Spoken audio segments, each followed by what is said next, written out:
Pernah ada peristiwa aneh saat beliau mengajar di pesantren. Saat berceramah, Kiai Khalil Bangkalan melakukan sesuatu yang tak terpantau mata. Tiba-tiba, baju dan sarung beliau basah kuyup sehingga para santri heran. Teka-teki itu baru terjawab setengah bulan kemudian.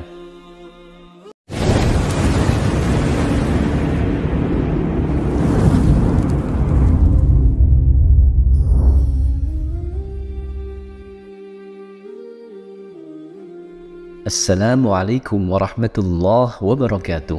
Sahabat Kalam Karamah yang dirahmati Allah.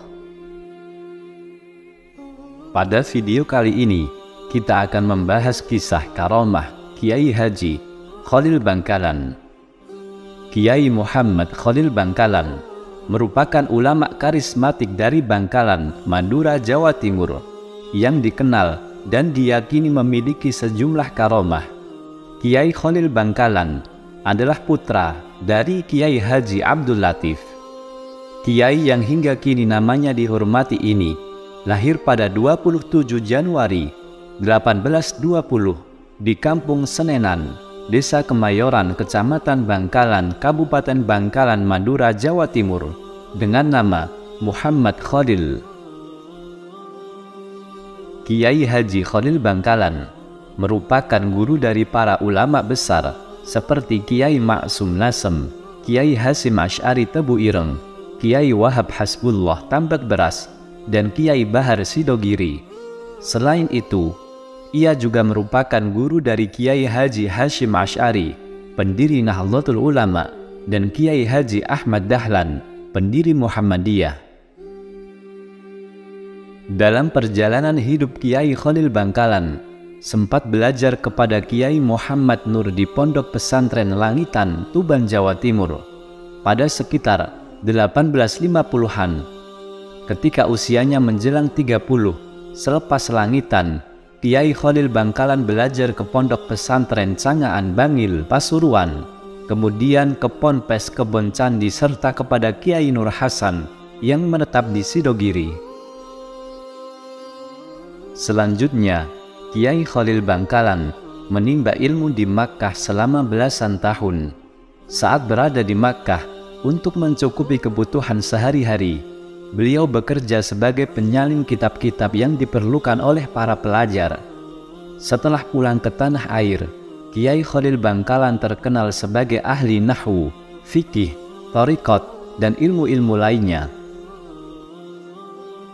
Beliau kemudian mendirikan pondok pesantren di desa Cengkebuan, sekitar 1 km dari desa kelahirannya. Karena pulang dari Makkah telah berumur lanjut, maka Kiai Khalil Bangkalan tidak turun langsung ke medan perang dan memberontak dengan senjata. Namun beliau mengkaderkan pemuda di pondok pesantren yang diasuhnya untuk berjuang melawan penjajah. Kiai Khalil Bangkalan sendiri pernah ditahan oleh penjajah Belanda. Ia dituduh melindungi beberapa orang yang terlibat melawan Belanda di pondok pesantrennya. Nah, saat itu terlihat karomah Kiai Khalil Bangkalan membuat santri terkaget-kaget. Kompeni Belanda pun dibuat pusing dengan berbagai kejadian yang tidak bisa dimengerti. Dilansir dari Duta Islam, dikisahkan saat itu seorang santri memohon agar Kiai Khalil Bangkalan memimpin doa tahlil di daerah Gresik. Karena bersyukur permintaannya dikabulkan, maka santri tersebut menyembelih seekor sapi untuk sedekah. Namun santri tersebut kecewa saat pelaksanaan tahlil, sebab Kiai Khalil Bangkalan hanya membaca La ilaha illallah sebanyak 3 kali, serta ditutup dengan bacaan Muhammadur Rasulullah, lalu diakhiri doa.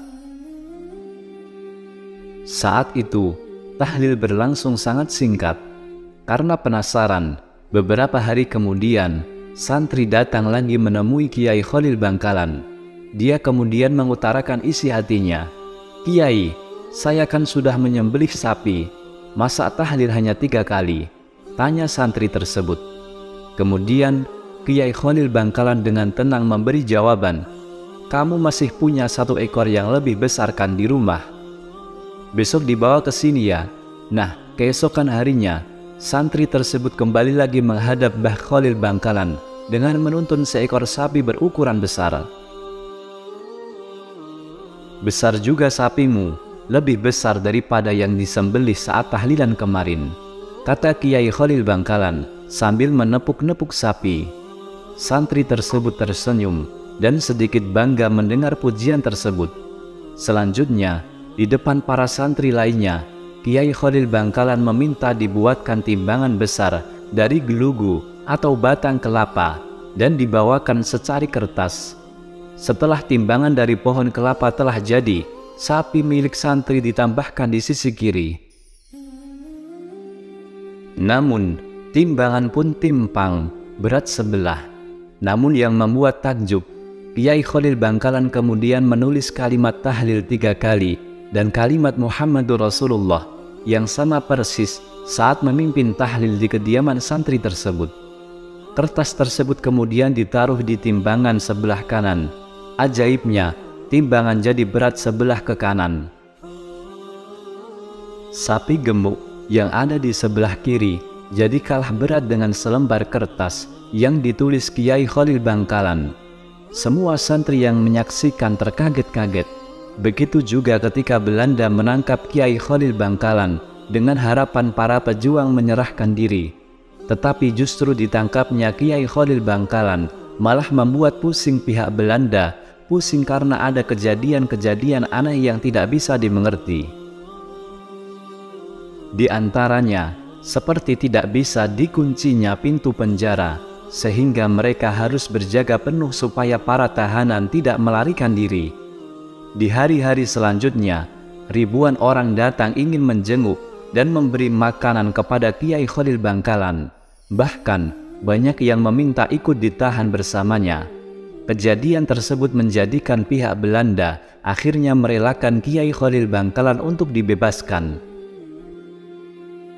Teman-teman sahabat Kalam Karomah, salah satu karomah sang Kiai yang diyakini para santrinya hingga kini, yaitu saat bertempur melawan Belanda, Kiai Khalil Bangkalan mengacaukan konsentrasi tentara sekutu dengan mengarahkan pasukan lebah goib. Di saat ribuan ekor lebah menyerang, konsentrasi lawan buyar. Saat konsentrasi lawan buyar itulah para pejuang gantian menghantam pihak kompeni. Karomah lain dari Kiai Khalil Bangkalan adalah kemampuannya menjadi 2. Beliau bisa berada di beberapa tempat dalam waktu bersamaan. Pernah ada peristiwa aneh saat beliau mengajar di pesantren. Saat berceramah, Kiai Khalil Bangkalan melakukan sesuatu yang tak terpantau mata. Tiba-tiba, baju dan sarung beliau basah kuyup sehingga para santri heran. Teka-teki itu baru terjawab setengah bulan kemudian, bahwa ada seorang nelayan sowan ke Kiai Khalil Bangkalan. Dia mengucapkan terima kasih karena saat perahunya pecah di tengah laut, langsung ditolong Kiai Khalil Bangkalan. Kedatangan nelayan itu membuka tabir. Ternyata saat memberi pengajian, Kiai Khalil Bangkalan dapat pesan agar segera ke pantai untuk menyelamatkan nelayan yang perahunya pecah. Dengan karomah yang dimilikinya, dalam sekejap beliau bisa sampai laut dan membantu si nelayan itu. Sahabat Kalam Karomah yang dimuliakan Allah, semoga kisah ini dapat bermanfaat. Wallahu a'lam. Wassalamualaikum warahmatullahi wabarakatuh.